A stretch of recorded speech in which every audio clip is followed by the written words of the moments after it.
What's up, guys? I've been taking like a big break from doing like movie reviews because I wanted to like focus on some other stuff for a bit, but we're back as we are talking about Dune Part 2, the sequel to the first film that came out in theaters in 2021. And today I'm going to talk about why I believe this is one of the greatest movies we have seen in years. Paul Atreides unites with Chani and the Fremen while seeking revenge against the conspirators who destroyed his family. Now, I love the first Dune. I think it's an absolute spectacle and one of the coolest experiences I've had watching a movie just because of the grand scale to it all. And my excitement for this movie was through the roof. Like, while I was in the car, I was genuinely like about to pass out. And guys, this movie blew me away. I mean, if it didn't, why would I have the poster of it right next to my window? Denis Villeneuve is easily the best sci-fi director working today right now. I still prefer Christopher Nolan as a director more, but oh my goodness, the scope and scale that he brings to this movie, it is insane. It's truly mind-boggling that a human being is able to create a world so captivating and a film that is so engrossing as a viewer that you will completely forget that you are watching the movie after the first scene. Because, I mean, the first scene especially, I mean, that was an absolute spectacle. I mean, like, the color correction in that scene and throughout the entire movie is insane.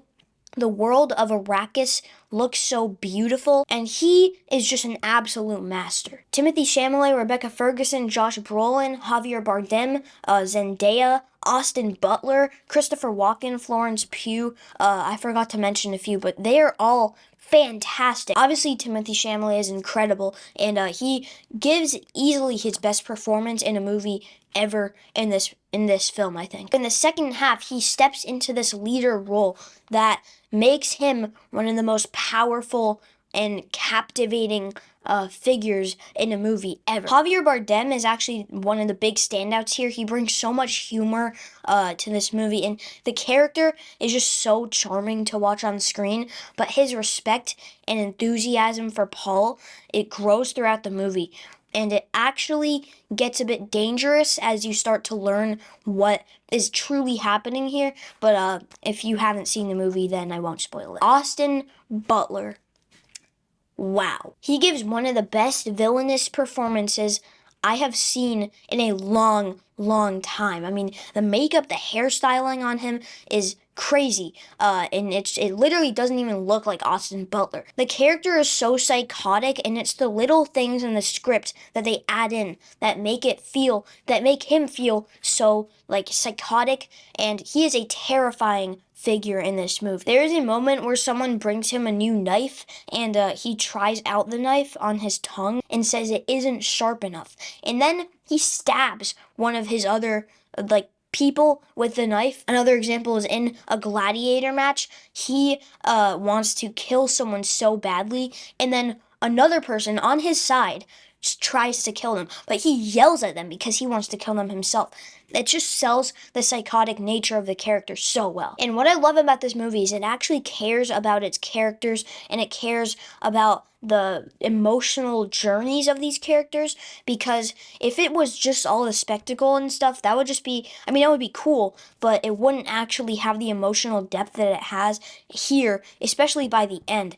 And the ending, oh my goodness, it is bleak, it is dark, and it's honestly a bit terrifying as you see where these characters have ended up and the betrayals of some of these characters, because Paul genuinely goes on a dangerous journey here, and it will catch some people off guard, and it definitely caught me off guard how he turns into someone that is so different than he was in the first film.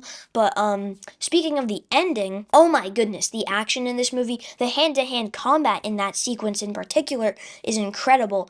But if you look at the action and the scope and scale of the action and the rest of the movie, some of these shots, the sandworm shots, I mean, you saw the sandworm testing scene on YouTube. In theaters, it was, oh my God. But the fight choreography, there's a black and white sequence in like the middle of the film where we're focusing on Austin Butler's character that is so well shot, and it was one of the coolest things I've ever experienced in a theater. I mean, that was insane. But the final sequence, that's like a hand-to-hand combat sequence near the end,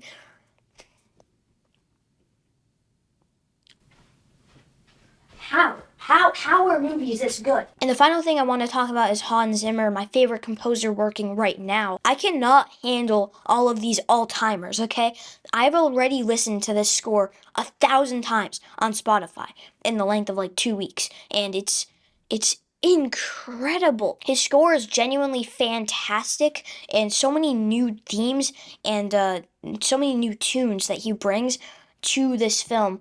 They're just like, they add so much to some of these sequences, and it's incredible. But genuinely, this movie is a true feat of filmmaking and an absolute masterclass. And I believe it's one of the best movies we have seen in a long time. Dune Part 2, 5 stars. It's actually crazy how this movie is better than the first in almost every way. Yeah, it makes the first better itself.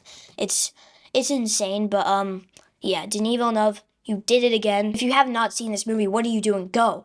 Stop watching this. Go. Go see it. Like now. If your tickets are for tomorrow, then sneak in and go now. And then go again tomorrow. Or no, go twice. Go twice in the same day. Why are you still